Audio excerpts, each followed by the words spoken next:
little game that I had no idea was coming out. This is just a little bit of serendipity. Just walked right into it. This is Shadows over Loathing.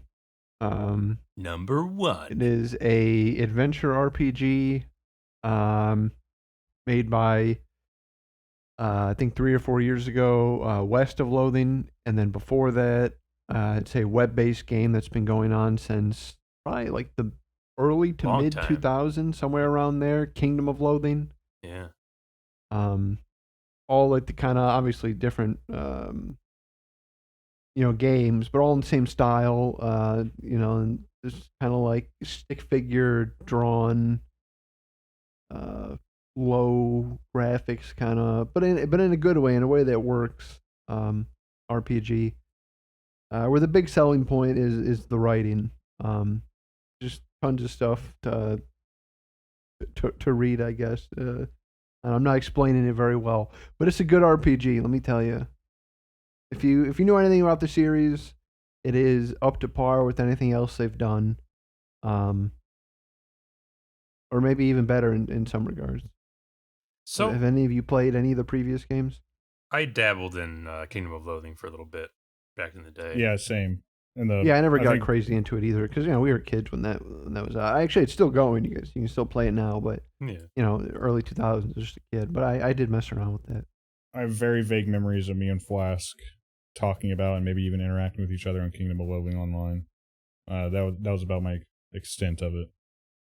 And wasn't that one of those that you could do a certain number of actions per day or something like that? Yeah, that was exactly it. Yeah. Which we were playing other games like that, so it kind of fit well. Mm-hmm.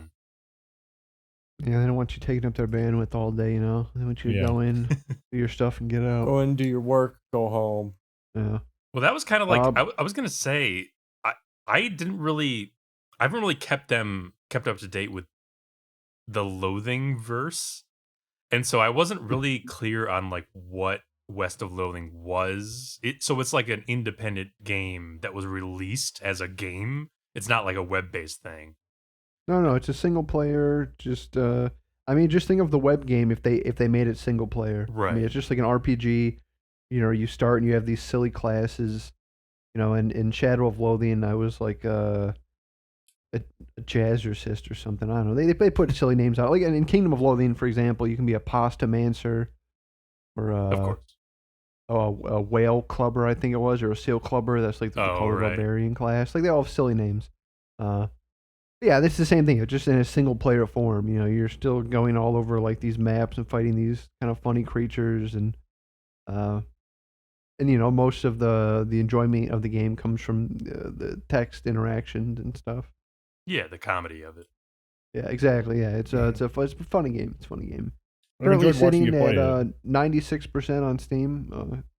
Ooh. Came out I on think the that's 11th. just below the threshold that I would buy a game, but it sounds pretty Right. good. Right. Yeah, Breaker says different, but all right. Fair enough. Yeah, that's Shadow over Loathing. I'm enjoying it. Right. Oh, I mean, I beat it, but I do actually plan on doing a second playthrough after I clear out some of these other games we've been getting Cool. on.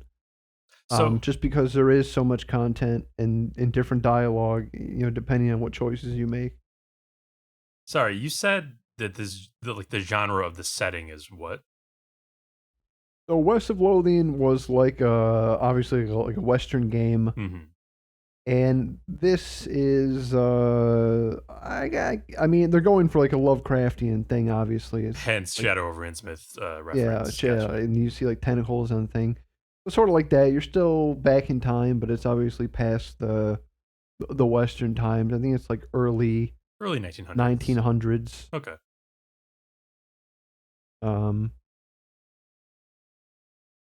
Yeah, I give it 2 thumbs up. I mean, you don't have to play this or West Loathing in any order, but I highly recommend them both if you're interested in this at all.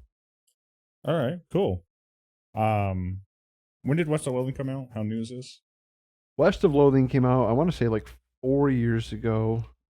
This is Shadows over Loathing, and that came out the 11th. If one were to play Shadow of Loathing first, then go back to West of Loathing, are they going to feel like they're downgrading in gameplay systems or any other meaningful way? No, I'd say it's pretty similar. Like I said, mostly you're playing for the writing. I mean, the RPG, and it's I probably could have picked a higher difficulty. I think I probably just picked normal, but like the battle aspects, the RPG elements, by like midway part of the game, midway to end game, were trivial. I mean, it wasn't like I did not. I beat the end boss in one turn. No, I did extend my turn quite a bit through items, but it was still one turn. I could have bumped that up.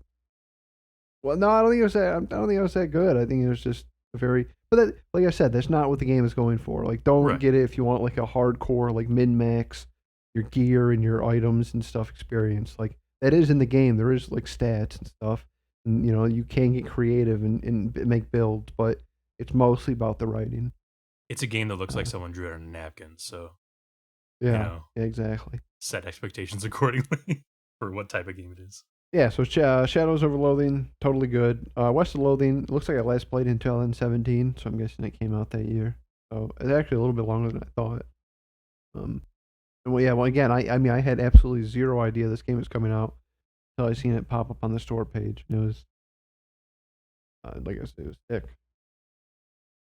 They should do that with more games. They should just release them. Come out with them. Yeah.